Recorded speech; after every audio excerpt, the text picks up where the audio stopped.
Hello, friends. About 99% of friends who watch my videos are not subscribed, and I would be very happy if you did. Also, don't forget to press the like button and leave your comments. Your interaction makes the content reach everyone and helps the channel grow. Also, let me know in the comments from which country you are watching the video. You ever hear something in the dead of night on an empty highway and wonder if it was real or if your mind's playing tricks on you? I used to laugh at all those ghost stories, the ones drivers swap at truck stops. But after what I've seen out here, I don't laugh anymore. I swear to you, there are things on these roads that ain't meant to be seen by no living man. I've been driving rigs for over 20 years, seen every kind of crazy out here, but nothing prepared me for the night. I took a load across Route 77. People always said that stretch was cursed full of accidents and folks disappear without a trace but freight. Don't care about curses, and my bills sure as hell don't either, so I took the job anyway. It was a midnight haul, the kind I like. No traffic, no way stations. Just me and hum of the engine under a sky so black it felt like it was swallowing my headlights. I was about 50 miles out from the last town when the CB crackled to life with static, like somebody whispering through a broken radio. I leaned forward and turned the volume knob, thinking maybe another driver would try to hail me, but all I heard was a faint voice saying, turn back, over and over soft, like it was inside my own skull. I shook it off, blaming fatigue, and kept rolling windows down, cigarette lit, trying to shake off the chills running up my arms. But then I saw her standing on the shoulder, a young woman barefoot, in a white dress, so dirty it looked gray. Her hair hung wet over her face, and she raised one hand slow, like she was asking for help. I slammed the brakes hard, tires screeching as the rig groaned to a stop. About 50 feet past her in my mirror. She was gone. I rubbed my eyes and grabbed my flashlight, thinking maybe she'd stumbled into the ditch. When I stepped out, the air felt wrong, thick and heavy, like breathing through wet wool. The crickets and frogs were silent. Not even a wind moved the trees. I called out, "Hey, you all right?" No answer. My boots crunched on the gravel as I moved to the back of the trailer, scanning both sides of the road. Nothing, just blackness, swallowing the beam of my light. Then I heard it soft sobbing from under the trailer like a child crying. I crouched down, shining the light. But there was no one there, just my own breath fogging in the freezing air that shouldn't have been freezing in July. I swear to you, it felt like someone was watching me from the woods. I got back in that cab so fast and locked the doors, heart pounding, as I threw in gear and peeled out tires, spitting gravel behind me. But when I looked in the rear view mirror, she was sitting in the middle of the road, facing me, head tilted and hair dripping like she crawled out of a river. And I ain't ashamed to admit, I screamed, slammed the pedal to the floor, and didn't let up until the speedometer was kissing 90. The CB crackled again, more static, and this time a deep growl that said you shouldn't have stopped. My hands were slick with sweat, gripping the wheel as the lights ahead flickered, and the road seemed to stretch longer and longer, like I was driving into some kind of nightmare loop. Every mile marker showed the same number, 66, 66, 66. I thought I was losing my damn mind. And then my headlights caught movement in the cab's reflection in the glass behind me. In the sleeper berth there, she was sitting cross-legged with that wet hair and wide eyes, grinning at me with teeth, too many teeth, more than a human should ever have. I gripped a little tighter than I ever had before, knuckles white as chalk and my heart thundering so loud in my ears I could barely hear the roar of the engine. I didn't want to look in the mirror again. I told myself, don't do it, keep your eyes on the road. But it's like some twisted part of my brain hadn't known how to confirm that thing was really there, so I peeked and my stomach dropped. She was closer, her grin wider, her teeth sharper, rows of them like a shark, and her eyes, oh God, her eyes were pitch black, like two holes punched into her skull, and she was whispering something, but I couldn't hear it over the pounding in my head. I slammed the radio on, hoping for some distraction, but all I got was static and faint voices whispering in unison, like a choir of the damned, saying words I didn't understand. I fumbled for my phone, thinking maybe call someone, anyone, but the screen was dead, just a blank glow, no signal, no icons, nothing. Then the rig jerked hard to the left, like something massive had hit us. I fought the wheel with everything I had tried not to jackknife, but it felt like the whole trailer was being pulled sideways by invisible hands in the side mirror. I saw shadowy figures, dozens of them, all shapes and sizes, clinging to the side of my rig. Their faces blurred, their fingers like claws scratching sparks into metal as they tried to rip it open. I shouted get off me and floored it, praying the tires wouldn't blow from the speed I was. Pushing, but the shadows only clung tighter. Their mouths opening in silent screams that stretched too wide, their jaws unhinging like snakes. I swerved hard, trying to shake them, but every time I glanced back, more of them were crawling up the trail of their bodies, writhing like they were made of smoke. Then one of them reached the cab and slammed its face against my side window, leaving a smear of black ichor that sizzled and smoked. I screamed and turned the wipers on, but it didn't budge, just grinned at me with a mouth that split its entire head in half, rows of teeth chattering so fast it sounded like 1,000 locusts. Then it said in a guttural voice, "Your turn, driver, your turn." I mashed the pedal harder, feeling the rig shudder beneath me as the engine whined and protest lights on the dash flickering like they were about to give out. Then with a sudden lurch, everything went quiet. The figures on the road stretching ahead like nothing had happened. But I didn't slow down, not one bit. I kept my foot down and my eyes locked forward too, scared to even blink, afraid. If I did, she'd be there again, waiting. Then my headlights hit a sign, "Welcome to Black Hollow Population." Zero. The sign was rusted bullet holes pocked through it. But what froze my blood was the fact I knew this place didn't exist. I'd been running this route for years, and there was no Black Hollow on any map. The road curved sharply into a dense fog that seemed to swallow the world beyond, and against my better judgment I kept driving because there was nowhere else to go. The CB crackled again, and this time a male voice came through clear as day. "Don't stop, don't speak, don't breathe, driver, or it'll find you." I shouted, "Who the hell? Is this what's going on?" But only static answer than a child's laughter echoed to the cab, high-pitched and wrong like a recording played back where my headlights caught movement again, dozens of small shapes skittering across the road like spiders. But when I got closer, I saw they weren't spiders, they were hands. Dozens of disembodied human hands crawling on fingers like pale crabs, and they clung to my tires, trying to drag me to a stop. The steering wheel jerked violently as the rig bucked under the strain. I yelled and fought it, praying the rubber would hold as more and more of those crawling hands latched on, scratching at the undercarriage. I stomped the brakes once hard, sending bodies flying, but they kept coming, their little nails clicking on the asphalt louder and louder until it sounded like a hailstorm under the cab. I was sweating buckets, my pulse pounding so hard my vision blurred, and then without warning I burst out fog into blinding sunlight. The road normal again, the signs familiar, my GPS chirping like nothing had happened, telling me I had 3 hours left on my route. I laughed a broken, desperate laugh and pulled off at the next rest stop. I sat there shaking, gripping the wheel long after the engine died. I couldn't bring myself to get out, couldn't even light a smoke because my hands wouldn't stop. Trembling, then my phone buzzed, a new message flashing across the dead screen. It wasn't from any number I recognized. It just said, "You shouldn't have stopped." And as I stared at it, I realized a reflection in the black glass wasn't mine. She was there behind me, smiling that awful grin. Couldn't breathe, I swear to God. I couldn't even move as a reflection just sat there grinning in the black screen, her eyes so dark it felt like they were pulling me in like two endless pits ready to swallow my soul.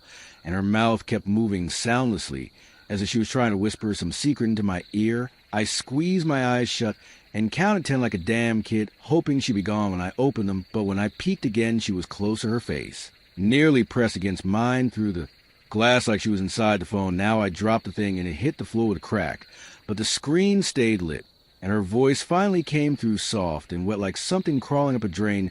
"Why'd you stop, driver? Now you can't leave, you belong to the road." My whole body turned cold as I heard fingernails scraping from inside the sleeper berth behind me, slow, deliberate scratches across the thin metal walls, like something was tracing its way out from wherever it was hiding. I didn't want to look, I swear I didn't, but my eyes drifted to the rear view, and there she was again, sitting cross-legged on my bunk, her hair hanging like wet seaweed over her face, her hands folded neatly in her lap. But her fingers were too long, far too long, and they twitched and curled like spider legs as she whispered again, "Turn around." No. I slammed the gear into drive and floored it, tires squealing as the rig lurched forward, almost jackknifing right there in the lot. I didn't care if I tore the axles off. I just needed to get moving, because deep down I felt if I stopped again, she'd climb out of that sleeper, and I'd never be seen again. I blew past pumps and a stunned attendant who shouted something as I barreled out onto the highway, the engine howling, the whole truck shaking like it was about to fly apart. But still that scratching sound from behind me kept pace no matter how fast I went. Then the CB crackled to life again. This time it wasn't static. It was a chorus of voices whispering my name over and over in every tone you could imagine, male, female, old, young, some laughing, some crying, some screaming for see, until my ears rang and blood dripped from my nose. I yanked the power cord out, but the voices kept coming louder now from all around like they were inside the cab, echoing off the windows. I punched the dash and shouted, shut the hell up, and for a split second it worked silence heavy and thick. Settled over the truck, but then a low, rumbling laugh started right in my ear like she was sitting on my shoulder. "You can't shut me out, driver, this is my road." "And you're mine now." I jerked the wheel in pure panic, and the rig fishtailed hard tires screeching.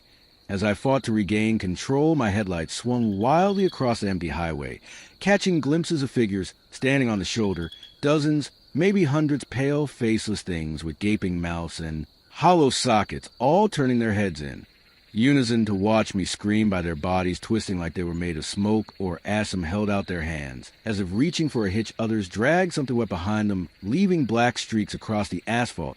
I kept my eyes dead ahead, sweat pouring into them as I gritted my teeth and prayed I'd end up in a ditch or worse.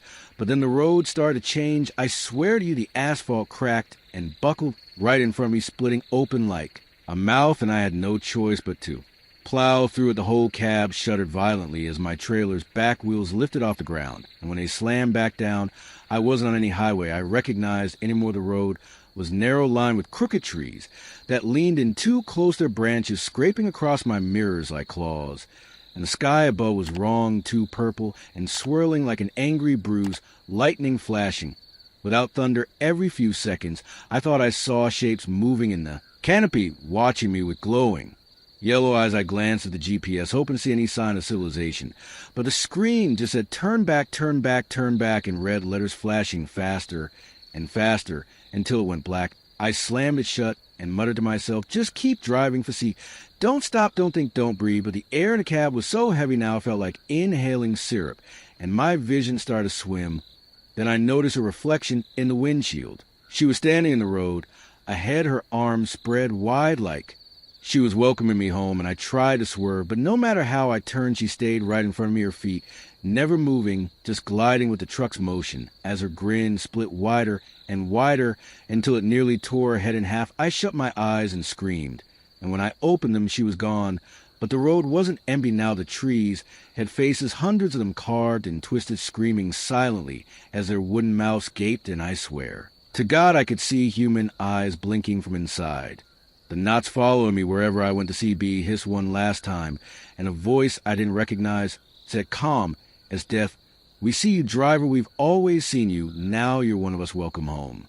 I gripped that was so tight my fingers ached, but I couldn't let go, not even for a second, because every bone in my body was screaming that if I did, she'd be on me, crawling out of the sleeper and wrapping those impossibly long fingers around my neck. The road ahead stretched on, endlessly twisting and turned like a serpent.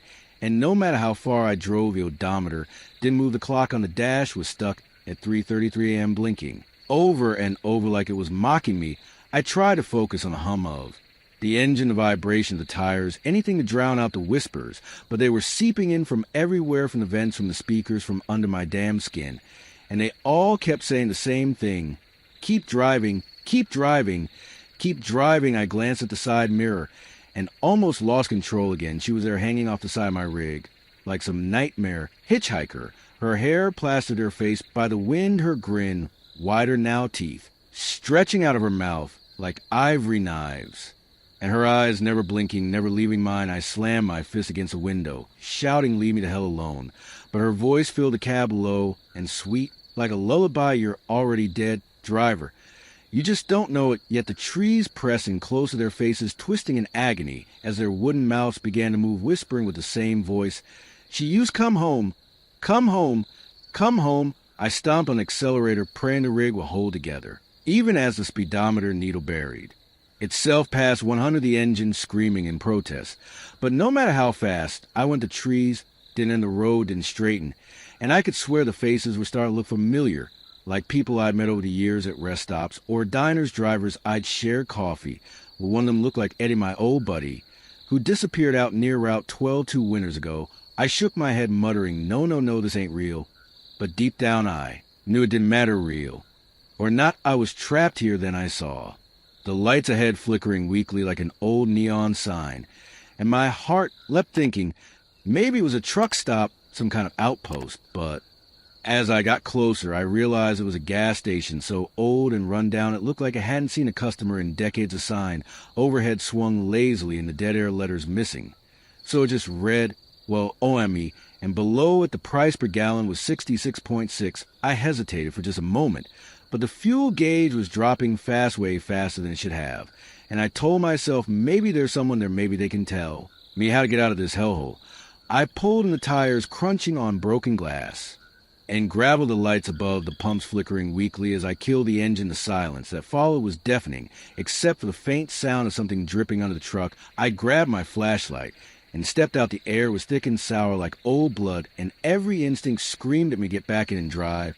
But my feet kept moving toward the little building. The windows were covered in grime, but I could make out movement inside. A figure standing behind the counter. I rapped on the glass and called out, "Hey, you open, I need directions." The figure didn't move, didn't even flinch, just stood there with its head cocked to the side like it was listening. Then it slowly raised a hand and pointed toward the door. My stomach turned, but I couldn't stop my hand from reaching for the knob. It creaked loudly as I pushed it open, and the smell hit me so strong I gagged. Rot and mildew and something metallic, like a butcher's shop left out in the sun. The lights inside buzzed weakly, casting long shadows across the aisles. The shelves were mostly empty, except for a few dusty cans and bottles. As I stepped closer, I realized the figure behind the counter wasn't human. Its skin was stretched too tight over its bones, its eyes hollow sockets, dripping black ichor, and its mouth hung open in a silent scream, as though frozen mid-cry. Then it moved its jaw, cracking, as it spoke in a voice that sounded like 1,000 whispers layered on top of each other. "Pump 3, driver, go to pump 3 now." I stumbled back, shaking my head. No, I'm not filling up. I just need directions." But it slammed a hand on the counter hard enough to rattle the bottles, its fingers long and bony with nails like rusted nails. "Pump 3 now, or you'll never leave." I bolted out of the store, heart pounding, as I sprinted for the cab, but froze when I saw her again, standing on top of my trailer, hair whipping around her face in the wind. I couldn't feel her arms spread wide, and her grin, wider than ever. "Come on, driver, fill up." "We're almost there." I leapt into the cab and locked the doors, fumbling for the keys as she laughed, a sound that shook the entire truck, like it was coming from inside the engine. My phone buzzed again, even though the battery had been dead for hours, and when I glanced down, the screen said in dripping red letters, "You can't run." And then the engine roared to life by itself, the rig lurching forward, as if an unseen foot had slammed the pedal to the floor. I screamed and yanked at the wheel, but it didn't respond. The truck was driving itself, speeding out a lot and back onto that cursed road. The radio blared static, then cut to a voice I hadn't heard before, deep, gravelly, and amused. "Don't fight it, drive the road. Wants what it wants." I shouted, "What the hell are you? Leave me alone." But it only laughed and said, "You'll know soon enough." And then the world outside began to melt, the trees dripping like candle wax, the skies swirling faster and faster until it all turned to blackness, and the only thing I could see were the glowing yellow eyes lining the road, hundreds of them blinking in unison as they whispered one word over and over: "Forever, forever, forever." The eyes didn't blink anymore. They just stared, unbroken rows of glowing yellow orbs lining both sides of the endless road. And I swear I could feel their gaze pressing against my skin like hot irons every breath I took rattled in my chest, shallow and tight. My hands were locked on the wheel. But the truth was I wasn't steering anymore. The rig moved like it had a mind of its own, weaving through the blackness as the engine howled and the tires screeched on pavement. That didn't look like pavement anymore. It was slick and wet, shimmering like oil under the headlights. But when I leaned forward, I saw the truth. It wasn't oil, it was blood, thick and black, stretching out for miles, and the smell of iron filled the cab. So strong I gagged. I tried to roll the window down for air, but the handle wouldn't budge, and that's when I heard her again, whispering from the sleeper berth, "Facile, stop fighting it. You're almost home." Her voice was like silk wrapping around my throat, tight enough to make my head pound. I shouted, "Shut up, leave me alone." But she only laughed soft and sweet, and that laugh turned into a chorus as dozens of voices joined in, filling the cab with a sound like 1,000 children giggling Then crying and screaming all at once my mirror showed shadows running alongside the truck, their arms long and boneless fingers tapping against the glass. As they kept pace no matter how fast we went till them crawled on all fours, their heads twisted backwards, their jaws snapping open and shut with a sound like cracking bones. I slammed my eyes shut, gripping the wheel and praying. But the moment I felt icy fingers brush the back of my neck featherlight, but cold enough to burn, I screamed, and my eyes flew open. And there she was in the passenger seat, her wet hair dripping onto the dash. As she leaned closer, her grin impossibly wide for see, she purred, "Why are you so scared? Don't you remember me?" I tried to press myself against the door, fumbling for the handle, but it was gone just. Smooth metal where it should have been. She tilted her head, watching me with those black eyes like bottomless pits, and whispered, "You pick me up. Once you promised me a ride home, and you never stop now. I'm the one driving." I want to tell her I know her. I never picked up any hitchhiker, but the word stuck in my throat because deep down some tiny voice whispered, "Maybe you did. Maybe you just don't remember." The rig shuddered as if hitting a pothole, and the radio flared back to life. Screaming static before a new voice cut through low and broken like a man speaking through a mouth full of water. "Get out, driver, before she takes you too late," she hissed. Beside me, her hand shooting out and grabbing my wrist. Her skin felt like ice and fire all at once, and her fingers sank in deeper than they should have, like my flesh was clay. I screamed and yanked back, but she held tight, her nails digging into my skin until blood welled up and dripped onto my lap. The radio voice howled again, "Get out now, or you'll be stuck here forever." The cab lights flickered, and for a moment I thought I saw someone in the middle of the road ahead, a man waving frantically, his mouth moving in a silent scream. I yanked the wheel hard, trying to avoid him, but the truck didn't respond. It just kept barreling. For the man's eyes locked on mine as we hit him, except there was no impact, no thump, no crunch, just a rush of cold air through the cab, as if he'd passed right through us. And then suddenly he was in my passenger seat, where she had been. Only now his face was a raw mess of torn flesh and bone, his eyes milky white. And he grabbed my shoulder, shouting, "Drive faster. Don't let her catch you." His mouth gaped wider than humanly possible as he screamed, "Drive." And I obeyed, slamming my foot down until the speedometer needle trembled at the edge of its limit. But the world outside kept changing, the road twisting into impossible shapes, spiraling upward like a corkscrew before plunging down into darkness. And the trees now at hands, dozens of them reaching out their fingers, brushing against a trailer with a sound like fingernails on a chalkboard. They clawed and scratched, leaving deep gouges in the metal.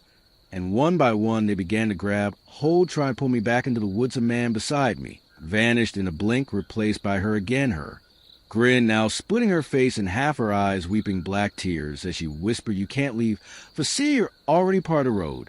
Now I screamed and slammed my eyes shut again, and when I opened them I was back on a normal highway, daylight streaming through the windshield, birds flying overhead. As if nothing had happened, the fuel gauge read full, and the clock now said 7 a.m. I was shaking so hard I almost drove off the road, pulling over to the shoulder and sitting there for what felt like hours, breathing like I'd run a marathon. Then my phone buzzed again, the cracked screen flickering to life with a new message, "Welcome back, driver, see you tonight." My hands were still trembling so bad I could barely hold a cigarette, but I lit one anyway just to have something to focus on, something normal. But even the smoke felt wrong, tasted sweet and coppery, like blood, and I spat it out, watching the thin trail curl up toward the roof of the cab, where for a split second I swore I saw her face grinning down at me in the stains. I shook my head, muttering to myself, "Get a grip. For see, you're tired, that's all, you're just tired." But deep down I knew I wasn't tired. I was marked. Every driver has stories about stretches of highway that don't play by the rules, but this wasn't some urban legend, this was real. And whatever that thing was, it wasn't done with me. I could feel her presence in my bones and the way the shadows seemed to crawl. When I wasn't looking, the way the air inside the cab stayed cold no matter how high. I cranked the heater. I started the engine again, hoping the sound would drown out the whispers that still clung to the corners of my mind, and pulled back onto the road, telling myself all I had to do was make it to the next town, maybe find a diner, grab some coffee, get my head straight. But as the miles ticked by, I noticed there were no signs, no mile markers, no other vehicles, just an empty two-lane stretching forever under a sky that seemed to darken no matter what direction I drove. And I saw it up ahead, a diner perched on the side of the road, its neon sign flickering weakly, saying, "Open," in sickly green. Letters, I didn't remember it. Being there on any route I'd ever driven, but desperation overrode caution. And I pulled in a lot was full of trucks and cars. But there wasn't a single sound, no voices, no footsteps, just the faint buzzing of the neon. I climbed out, boots crunching on gravel. And the second my feet hit the ground, I felt the air was still too heavy like the calm before a tornado. I hesitated at the door glass, smeared with greasy handprints like people. Had been clawing to get out, then I stepped inside, and the smell hit me, rotten meat and old grease. So thick, I gagged the place was packed, every booth and stool occupied by people. But none of them moved, none of them spoke, their heads were bowed. As if in prayer, their hands folded neatly on the tables. I took a step closer, calling out, "Hello, anyone working here?" And all at once every head snapped up in perfect unison, their eyes glowing that same sickly yellow and mouths opening wide, too wide, wider than any human mouth should stretch, grin splitting there. Faces as they spoke in one voice, "Welcome home, driver." I stumbled back, heart pounding, as the nearest figure, a woman in a filthy waitress uniform, slid out her booth and started toward me, her movements jerky, like a marionette, her grin, never faltering. "We've been waiting for you." For see, her voice was sweet and warm, but underneath it was something else, a rasping echo, like dry leaves scraping over concrete. I backed up, slamming into the door, but it wouldn't budge, my hand scrabbling at the handle as she came closer, her arms outstretched behind her. The rest of the patrons were rising too, moving in that same unnatural way, all smiling, all whispering "Facee, Facee, Facee," like my name was some kind of. I turned and ran bolting through the kitchen, slamming past swinging doors into a back hallway that seemed to stretch on forever, the lights overhead flickering as I ran, and every door I passed opened just enough for hands to reach out, grasping, clawing at my jacket, pulling hair out of my arms. I screamed and tore free, shoving one door open at random and slamming it shut. Behind me the room was small, windowless, lit by a single bulb swinging from a frayed cord, and in the corner was a man, or at least what used to be a man, his skin pale and waxy, stretched over bones, his eyes hollow sockets, weeping black tears, as he rasped, "You can't leave, driver. She won't let you, she feeds on us. She makes us part of the road." I backed away, shaking my head. No, no, no. I'm not part of anything I'm getting out of here. But he just laughed, a hollow sound that made my stomach turn. "You already want us to look at your hands." I glanced down and nearly screamed. The skin on my fingers was cracking, black veins spreading under the surface like oil, and my nails had grown sharp, curling like claws. I clawed at them, trying to rip the blackness away, but only spread faster, crawling at my arms, my neck. The man's voice echoed in my skull. "Drive, or die, drive, or die, drive, or die." I burst out of the room and sprinted back through the diner, shoving past the grinning figures, now reaching for me, their fingers leaving smears of black. With a touched, I hit the door hard enough to crack glass and tumbled out into the lot, my rig still idling, as if waiting for me. I didn't even think. I just dove and slammed the door and jammed the truck into gear, the tires screaming. As I tore out onto the highway behind me, I saw them pouring out of the diner, hundreds of them, their glowing eyes chasing me as their mouths opened in perfect unison to howl, "Your turn, driver, your turn, your turn." I didn't look back again, not even when the CB came alive with their voices whispering "Facee, Facee, Facee," over and over until it blended into a single word that wasn't my name anymore, but a sound like a curse of brand I couldn't scrub off no matter how hard I tried.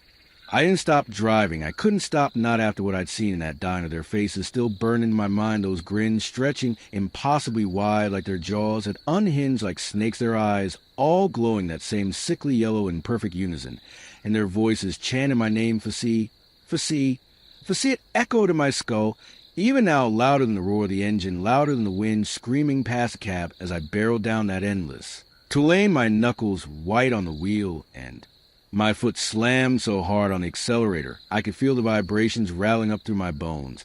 But no matter how far I went, no matter how fast I drove, the scenery didn't change. It was still that same cursed highway line with crooked trees, their twisted faces watching me with their hollow eyes and gaping mouths whispering in that horrible chorus like the dam calling out from hell itself. My GPS was useless. The screen just flashing "Turn back, turn back, turn back" in angry red letters until it flickered and went black. I thought about pulling the power, but deep down I knew it wouldn't matter. I wasn't in control anymore. I hadn't been in control since the moment I stopped for her that first night. I slammed my fist against the dash hard enough to make the radio crackle to life with static, and then a new voice broke through low and wet like it was bubbling up from a flooded grave. "You can't run, for see the road always gets what's owed," I shouted. "Back? What the hell do you want from me?" But there was no answer, just that horrible laugh, the one I'd heard in my sleeper that first night, low and sweet like a lullaby played backward. I gritted my teeth and leaned forward, squinting to the windshield as the fog rolled in thicker than ever, swallowing the road ahead. And then I saw them shapes moving just beyond the edge of my high beams, dozens, maybe hundreds of them shambling along the shoulder, their bodies wrong, too tall, too thin, their limbs bending at unnatural angles, their faces hidden beneath dripping hoods or mats of wet hair. And every single one of them turned their heads to watch me as I passed, their glowing eyes locking on mine in perfect synchronization. My breath came in ragged, ghastly air inside the cab, so cold now I could see it fogging with every exhale. And then I noticed the temperature gauge on the dash. It was dropping fast, 40 degrees, 30-20 down into the negatives, until frost began to creep across the inside of the windshield. My hands went numb on the... Well, but still I didn't stop. I couldn't. Then a shape dart out of the fog in front of me, and I barely had time to register what I was seeing before I hit it. The rig shuddered violently, but there was no impact, no sound of bones breaking or metal crumpling. I craned my neck to look in the mirror, and my stomach dropped. There was nothing there, no body, no blood, just a trail of wet black footprints leading away from the center of the road and vanishing into the fog. Then the CB crackled again, and... this time it wasn't static. It was her voice soft and sweet like honey dripping from a razor. "Why did you stop for me? For see, you should have kept driving." I shouted. "I didn't stop for you. I never picked you up." But she laughed again, low and long, until it filled the whole cab, vibrating in my skull. "Liar, liar, liar. Liar, you stopped. Because you're weak. Because you thought you could help. But no one helps me, not ever, not until now." And then the laughter stopped, replaced by silence. So thick it pressed on my eardrums, and in that silence I heard a faint scraping sound from behind me, slow and deliberate, like nails dragging across metal. I didn't want to look. I told myself, don't look for sea, keep your eyes on the road. But my traitor eyes drifted to the rear view, and there she was crawling out of the sleeper berth on all fours, her limbs bending the wrong way, her wet hair clinging to her face in thick clumps, and her mouth grinning so wide it split her cheeks. Open black ichor dripping from the cracks. Her eyes were hollow sockets now, but they still glowed faintly as she whispered, "You're almost home, driver." And before I could react, she lunged forward, her cold hands wrapping around my throat as the rig swerved violently, the wheel jerking in my grip. I fought to keep control, my vision blurring, as she squeezed tighter, her nails digging into my skin. And then she leaned closer, lips almost brushing my ear as she hissed, "Welcome to your forever." I don't know how I did it. Maybe it was pure instinct, or maybe dumb luck, but I slammed my elbow back hard, catching her in the face. And for a split second, her grip loosened enough for me to gasp. In a lungful of freezing air, I yanked the wheel hard to the right, sending the rig crashing to the guardrail and down into a ditch. The impact threw me against the door hard enough to crack the glass. But when I looked up, she was gone, the cab empty, except for my own ragged breathing and the sound of the engine sputtering. Weakly, I didn't wait, I didn't think. I just clawed at the door handle and tumbled out into the freezing night air, landing hard on my knees. The fog was thicker than ever, swirling around me in choking tendrils. And from somewhere deep within it, I heard her voice again, laughing. "For see, you can't leave me. You can't ever leave." I scrambled to my feet and ran, not caring where I was going, just needing to get away from the truck, from her, from this nightmare. But no matter how far I ran, the sound of footsteps followed me, heavy and wet, slapping against the pavement, faster and faster, until they were right behind me. I felt cold fingers brush my shoulder, and I screamed, spinning around, but there was nothing there, just fog and the faint smell of rot. Then I heard them, all of them, the voices of every face I'd seen on the road, every driver who disappeared, every diner patron, every hollow-eyed figure whispering in unison, "For see, for see, for see, you're one of us now." I didn't stop running. My lungs burned and my legs felt like they were made of concrete. But the voices kept getting closer, whispering my name over and over like a hymn. "For see, for see, for see." It wrapped around me in every direction until I couldn't tell if it was coming from behind me or inside my own skull. I stumbled over something in the fog, fell hard to my knees, my hands hitting cold, wet asphalt. But when I looked down, it wasn't asphalt anymore. It was flesh, pale and slick like the inside of a mouth veins pulsing faintly under the surface. I scrambled to my feet, gagging as the ground seemed to twitch beneath me, a low hum vibrating up through my boots. Like a heartbeat, I spun around, searching for any sign of my truck of the road, of anything familiar. But all I could see was that endless gray fog and the faint glow of yellow eyes circling just out of reach. Then I saw her standing not 10 feet away, her head cocked to the side, hair plastered to her face. By some unseen wind, her grin wider.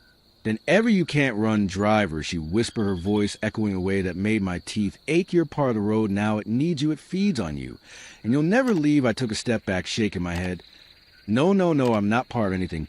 I just want to go home." Her grin twitched wider, her lips cracking, as she whispered home. "This is your home. Now for see, this is where all the drivers go who think they can help, who think they're stronger, but no one is. Stronger out here, not on my highway." I turned and ran again, heart hammering so hard I thought it would burst. But no matter how far I went, the fog didn't thin, and the ground stayed that same sickly pale color under my feet, pulsing with every step. Then I saw lights ahead, faint and flickering like a dying fire, a gas station maybe, or a diner, some kind of outpost. I didn't care. I just needed somewhere to hide. I stumbled toward it, the voices growing louder now, so loud they rattled my skull. "Fasi," chanting faster and faster, until it was a single sound like a buzzing swarm. I hit the door with my shoulder and tumbled inside, the bell above jingling.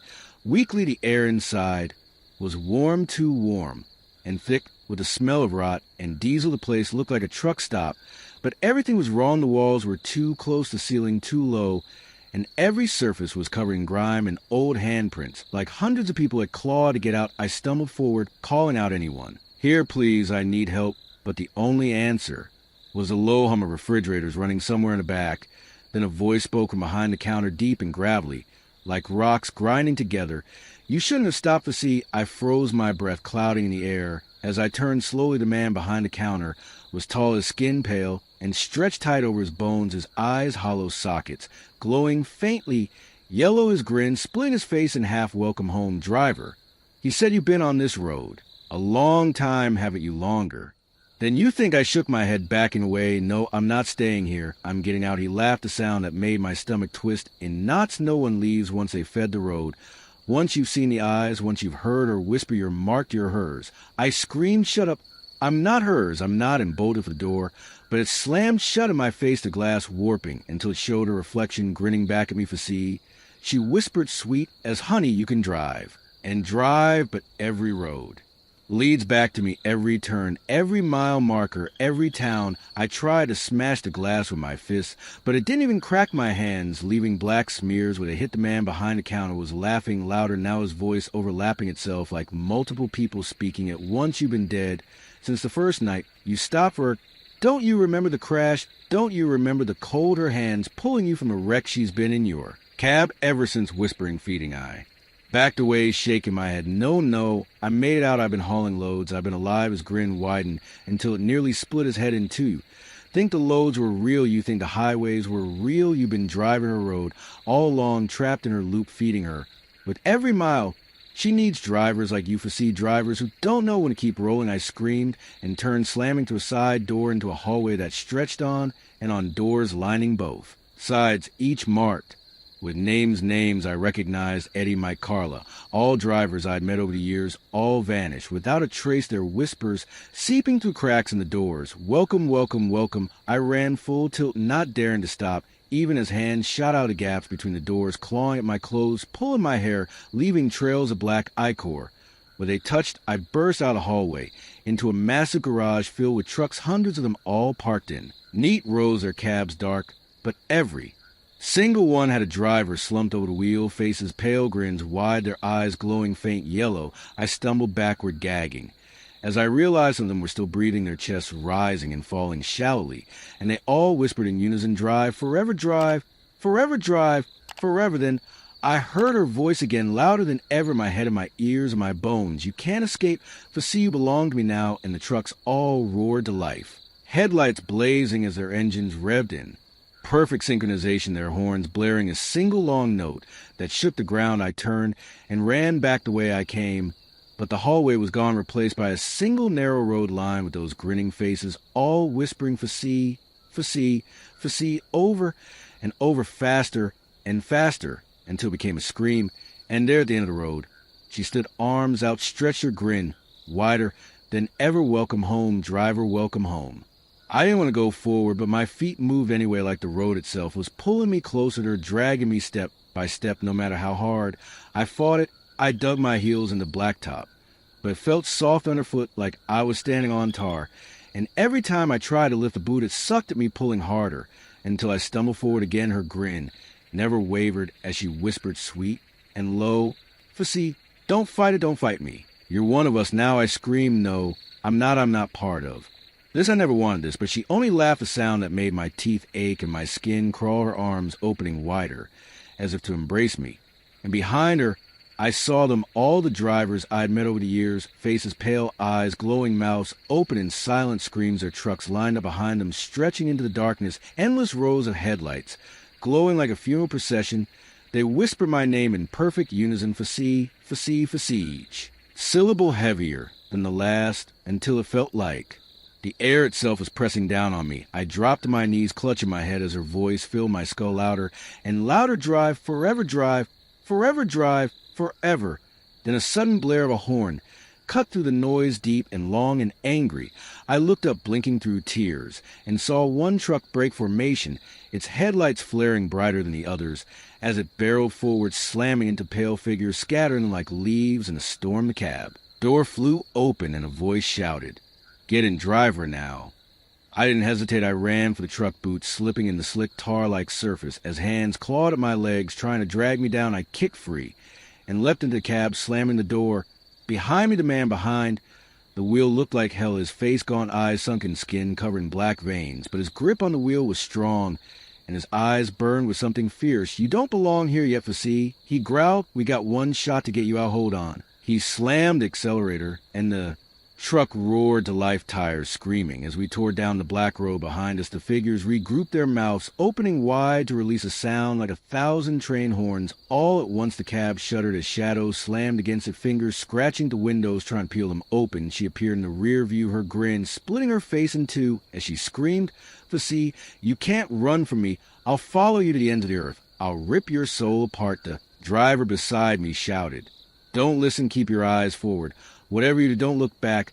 I nodded, gripping the seat so hard my nails dug into the fabric. The road twisted and buckled under us, massive cracks splitting the surface as hands reached up from the fissures, grasping the tires. But the driver kept us moving faster than I thought a rig could go, his eyes locked on the horizon. She'd been feeding on drivers for decades, he growled, trapping them here in her loop. "This road ain't real, it's a construct built from the memories of every trucker whose vanish you get stuck too long, you become part of her." I shouted, "How do we stop her?" But he only shook his head. "We don't stop her, we outrun her, or we die trying." To CB crackled, and her voice filled the cab, dripping with venom. "Fasi, you think he can save you? You think you're special? You're not your mind." Her laughter exploded like a bomb, shaking the entire rig until the windows began to spiderweb. Then a massive shape slammed down in front of us, a creature as tall as a radio tower, its body made of twisted truck parts, wheels spinning at odd angles, headlights, her eyes that burned with sickly yellow light. It roared, and the sound made my eardrums pop. The driver gritted his teeth, hang on, and drove straight into it. There was no impact, just blinding light, and for a moment I felt weightless, like we were suspended in nothingness. Then the truck hit solid ground again, tires squealing as we shot out of the fog into a stretch of highway I recognized.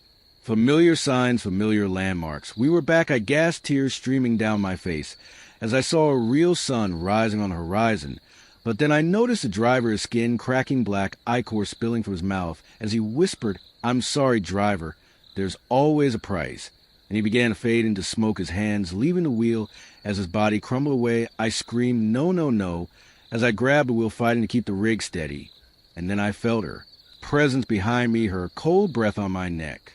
"Fasi," she hissed, "softly you escaped, but only for now. The road's still and you'll be back. They all come back." I screamed and slammed my foot on the gas, the rig hurtling forward. As daylight broke fully over the horizon, the fog dissolving around me, but her laughter stayed in my ears, fading slowly like a bad dream. When I finally reached the next town, I pulled into a truck stop, shaking so bad I couldn't stand, and when I looked in the mirror, my reflection wasn't mine anymore. Her black eyes stared back at me, her grin wide and hungry. I sat there in the cab staring at that reflection, unable to breathe, my chest rising and falling so fast. I thought my heart would explode, but the face in the glass didn't move with me. It just stared, grinning. That impossible grin, eyes black and hollow like twin pits of tar. I raised a shaking hand to my face, but the reflection didn't follow. Its grin stretched wider until the skin split at the corners, and something began crawling out its mouth, long and black and wet like an eel writhing, and twisting against the glass, I screamed and punched the mirror, shattering it into 1,000 tiny fragments. But every shard still showed her face, grinning, grinning, grinning. I fell back against the seat, my hands trembling uncontrollably, and then I heard the voices again, not just hers this time, but dozens, hundreds, all overlapping, all whispering in perfect harmony. Fassi, Fassi, Fassi, they're coming for you. You can't leave the road, is in your blood now. I slammed my hands over my ears, shouting, shut up, shut up, shut up. But the whispers didn't stop. They seeped into my skull, crawling along my spine like ice water. I needed air. I needed to move. I stumbled out of the cab and collapsed onto the cracked asphalt of the truck's stop parking lot. The place was full of rigs parked in neat rows, their engines off their cabs, empty. But it didn't feel right. The air was still too heavy. And I realized with a sick jolt that none of the trucks had drivers. No. One was fueling up. No one was walking to or from. The diner was silent, dead silent, except for the faint hum of idling engines. Even though none were running, I pushed to my feet, swaying like a drunk, and made my way to the diner, praying for a real human face, praying this was another trap. But the moment I stepped inside, I knew I'd made a mistake. The place was packed wall to wall with people, but every single one of them sat perfectly still, heads bowed, hands folded neatly on the tables there, clothes soaked through with something dark and sticky, their skin pale and waxy like melted candles. I backed toward the door, but it slammed shut on its own, the bell above jangling weakly. And then all at once every head snapped up, their eyes glowing that familiar, sickly yellow as their mouths opened in perfect unison.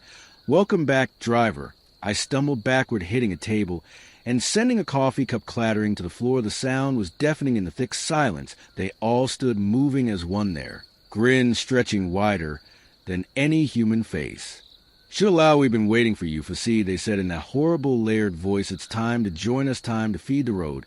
I turned and bolted for the kitchen, slamming through the swinging doors and into the back, but it didn't look like any diner kitchen I'd ever seen. The walls stretched up into darkness, dripping with black ichor. The floor pulsed under my boots like living flesh, and the air smelled sweet and coppery like blood. I ran anyway, slipping and sliding on the wet surface until I saw another door head glowing faintly with pale yellow light. I hit it hard and tumbled through into open air and froze. I was standing on a narrow two-lane highway stretching endlessly in both directions, the diner gone, the town gone. Just me and the road and the faint sound of engines revving the distance. I spun around looking for the door I'd come through, but there was nothing there, just more asphalt stretching on forever. And then I saw them, headlights flaring to life one by one in the distance, dozens of rigs roaring to life, their horns blaring in perfect unison. As they began to move toward me, slow at first, then faster, faster, faster, I ran off the road into the shoulder. But the landscape was wrong. The grass was black and wet, and hands reached up from it, clawing at my boots, tried to pull me under. I screamed and kicked free, stumbling back onto the asphalt just as the first truck barreled past me, its driver grinning, that horrible grin, eyes glowing yellow.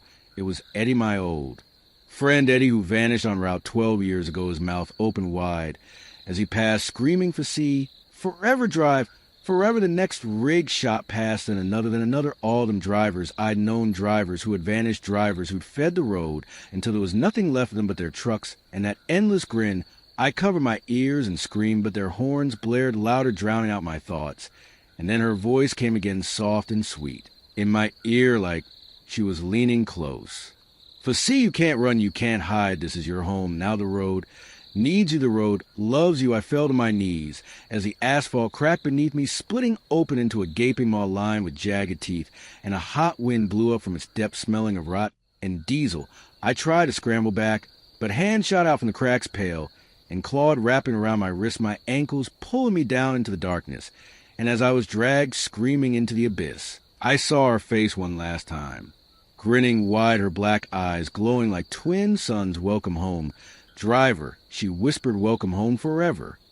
I hit the darkness so hard it knocked the air out of my lungs. My scream cut off as I plunged into nothingness, falling endlessly like the world had turned inside out. The wind howled past me, but it wasn't cold. It was hot and thick like breathing in engine oil, and every now and then I felt things brushing against me, long, spindly fingers, stroking my arms, my neck, my face, like they were measuring me, fitting me for something. I clawed at the blackness, trying to grab hold of anything, but there was nothing, just empty space, and those fingers always touching, always probing. Then I saw a light far below me, a dull red glow flickering like the embers of a dying fire. And as I felt closer, I realized it wasn't fire at all. It was a sea of taillights, hundreds, maybe thousands, stretching out in all directions, trucks bumper to bumper, inching forward on an endless highway, their horns blaring in perfect unison. And every driver's face the same pale, grinning eyes glowing that sickly yellow as they whispered together in a voice so loud it made my teeth rattle, drive, forever, foresee, drive, forever. I slammed into the asphalt hard enough to send pain shooting up my spine, and lay there gasping, staring up at the churning sky, which was no sky at all, but a ceiling of tangled highways crisscrossing above me with rigs rumbling back and forth like veins carrying blood. I staggered to my feet, swaying like a drunk, and saw her standing in the center of the road, arms outstretched, her grin impossibly wide. I tried to run, but my boot stuck to blacktop like it was melting around them. My skin prickled, and I looked down in horror as black veins snaked at my legs, spreading faster and faster. No, no, no. I shouted, claw at my pants, trying to rip the infection away. But every tear only revealed more of that blackness spreading underneath. You can't fight it, Fassi, she whispered sweetly. You're already mine. You were mine the moment you stopped for me. And then I remembered the night, the rain, the figure on the shoulder drenched and shivering, her thumb out, and my stupid hand pulling the rig over against every instinct, every rule I'd ever lived by. I'd stopped, I'd let her in, and she'd never left. Her laughter filled the air, rich and warm like molasses, as she stepped closer each footfall, sending tremors to the ground. The rigs on a highway above us roared, their horns blaring in a low, mournful wail. You were chosen, Fassi. She said, you're strong enough to drive my roads, forever strong enough to feed them, strong enough to take your place. She raised a hand and snapped her fingers, and from the shadows behind her they came, the cultists, dozens of them, maybe hundreds, their faces hidden behind hoods made from old trucker caps and rags, their bodies wrapped in greasy coveralls, every one of them barefoot, their feet slick with black ichor.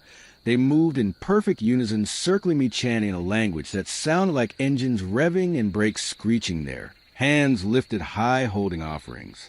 Cracked steering wheels, mangled gear shifts, blood-stained CB radios as they sang them to the road. I tried to run, but the black veins had reached my chest now, creeping up my neck into my jaw, my breath coming in ragged gasps as my vision tunneled. She knelt in front of me, her face inches from mine, her eyes bottomless pools of night. Fassi, she whispered, take your place behind the wheel, take your place, and never stop driving.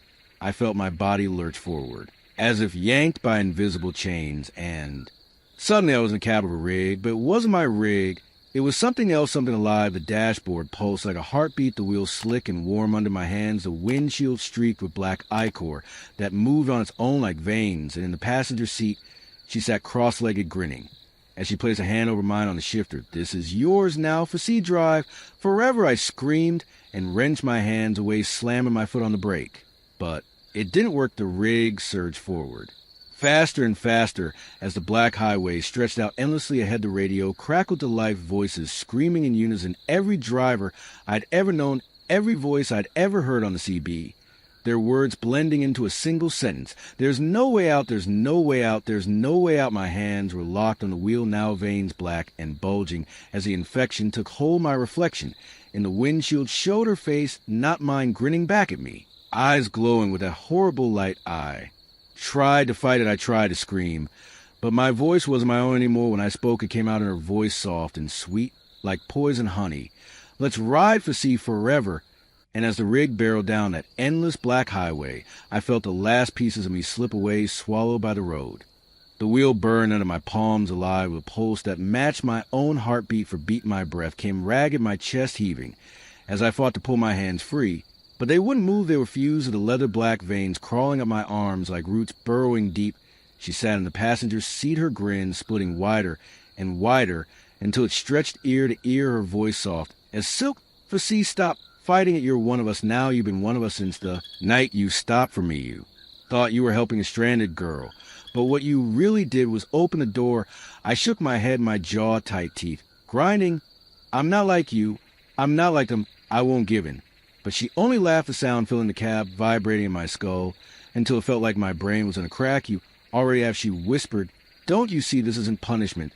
This is a gift you get to drive. Forever, no more deliveries, no more deadlines, just the open. Road, I slammed my foot on the brake.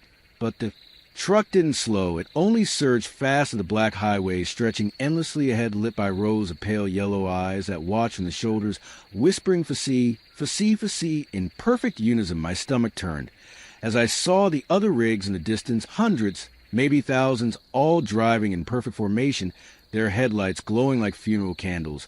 I knew their drivers now. I'd seen their faces. I'd eaten with them, laughed with them, and every single one grinned back at me there hollow. Voices bleeding through CB, forever drive, forever drive, forever. She leaned closer, her cold breath on my neck. For see, don't you feel it? Yet the road has claimed you. It's in your blood, your bones, your soul. There's no going back. I squeezed my eyes shut and whispered no. There's always a way back, there has to be. And then I felt it deep down, past the fear, past the despair, faint warmth like a spark fighting to stay lit. I opened my eyes and saw in the distance a faint glimmer, on the horizon not. Yellow, not red, but pure white light cutting through the darkness. She saw it too, and her grin faltered. Just for a second, you can't reach it, Facee, she hissed the road. Won't let you, I bare my teeth, and growled, watch me slamming my foot harder on the pedal. The rig roared in protest, the dashboard cracking as black ichor sprayed in the vents. But still it surged forward faster, and faster the wind, screaming past the cab as the other trucks turned in unison. Barreling after me, their horns blaring a deafening chorus of rage. She lunged at me, her hands cold as death wrapping around my throat, her nails digging deep into my skin.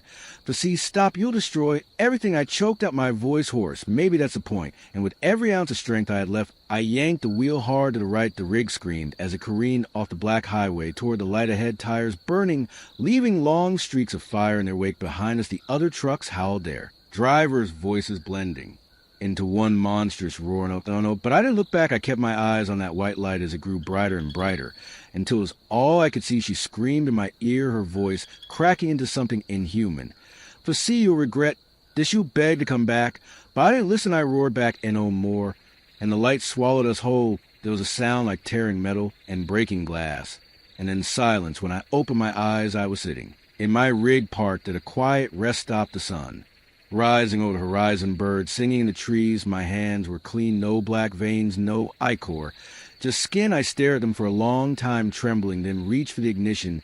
Key turned with familiar click, and the engine purred like it always had. The CB was silent. The mirrors showed nothing but trees, an empty road. For the first time in what felt like years, I was alone.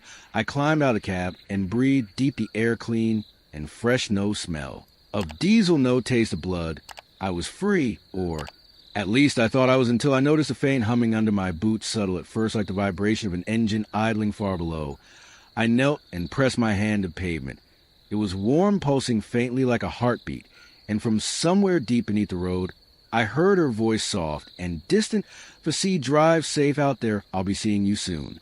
And that's my story, folks. I don't know if it was a nightmare or something more, but if you're ever out on those long, lonely highways, and you see a girl standing on the shoulder thumb out in the rain, keep your foot on the gas, because once you stop, you might never get going again.